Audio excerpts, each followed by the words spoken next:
కనుక ప్రేమ స్వరూపులారా ప్రతి ఒక్కరు కూడా అందరినీ ఒకరిని ప్రేమించాలి. Embodiments of divine love. Each one should love others. ప్రేమించడం ఈ లోక సంబంధమైన ప్రేమను కాదు. It is not this kind of worldly love. స్వామి చెప్పాడని ఈ యొక్క దుర్మార్గంలో కూడా ప్రవేశించకండి.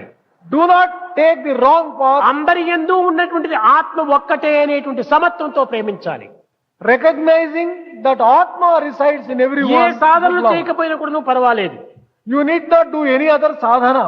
ఆ ప్రేమనే ఉన్నత స్థాయికి కొనిపోతుంది. This love will take you to the highest place. ఈ హృదయంలో అన్నింటినీ చేర్చుకొని ఒక పెద్ద చేపల బజార్ మాదిరి చేసుకోవటం అది కాదు మానవుని యొక్క తత్వం. కేవలం ఫిష్ మార్కెట్ గా ఉంటుండాలి. ఏ మాట వచ్చినా దుర్గంధమే, ఏ చూపు చూచినా దుర్గంధమే, ఏ యొక్క వినికిడి విన్నా దుర్గంధమే, అంత దుర్భావంతోనే నిండి ఉంటుండాలి హృదయం. ఇది ఈనాటి విద్యకు అభివృద్ధి. అనేక మంది ప్రోగ్రెస్ ప్రోగ్రెస్ ప్రోగ్రెస్ అనుకుంటుంటారు. ఎవడు విద్య నేర్పినాడో అతన్నే వెక్కిరిస్తున్నాడు. ఎవరు మేలు చేశాడో వాడినే కీడు చేస్తున్నాడు. ఇది కాదు విద్య. మేలుకు మేలు, కీడుకులను మేలే చేయాలి. ఉపకారికి ఉపకారము చేయుట గొప్పతనం కాదు, అపకారికి ఉపకారం చేయి. అది ఈనాడు మనం నేర్చుకోవాల్సింది విద్యార్థులు. ఎవరిని ద్వేషించకూడదు. ఆ ప్రేమతత్వాన్ని ఈనాడు మనం పెంచుకోవాలి. మీ జీవితం అనేటువంటి సంగ్రామం లోపల విజయాన్ని సాధించడానికి ప్రయత్నించాలి. ఏమిటి ఈ విజయం? ఆదర్శవంతమైన విద్యార్థి కావాలి. నిద్రలో నిన్నొక పాము కరిచిందని కలగన్నావు. తక్షణమే బాధతో అరుస్తున్నావు. నిద్రలో పాము కాటుకు ప్రత్యక్షంగా మందువేస్తే బాధ నివారణవుతుందా?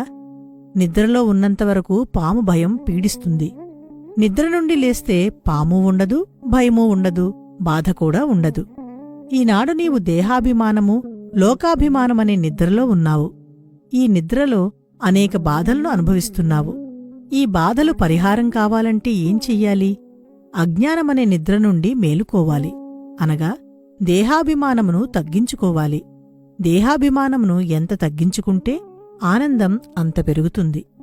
అభిమానమును వీడకపోతే దానికి తోడుగా అహంకారం కూడా ప్రారంభమవుతుంది. చెట్టుకు అమితంగా కాయలు కాసినప్పుడు కొమ్మలన్నీ వంగిపోతాయి. అదే రీతిగా మన స్థాయి పెరిగే కొలది మనలో అభిమాన అహంకారములను తగ్గించుకోవాలి. It's the color of Satya Sai,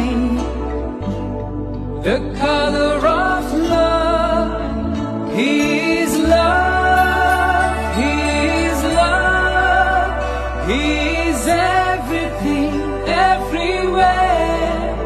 We are love, and that is what creation is made up of. మనస్సనగా కేవలము ప్రత్యేకమైనటువంటి యొక్క సంకల్పముల మూట కాదు. ఇది ప్రాకృతమైనటువంటి యొక్క ధర్మము. ఇది ఏమిటి అనగా వస్త్రం అంటారు మీరు. కానీ this is not piece of cloth, this is thread. This is not thread, this is cotton. Cotton నుంచి థ్రెడ్ కావటము, థ్రెడ్ నుంచి వస్త్రం కావటం. అదేవిధంగానే you are not one person but three. The one you think you are physical body, the one others think you are mental body, the one you really are, that is Atma. అది A I, అది ఏ బ్రహ్మము, అది ఏ దైవము.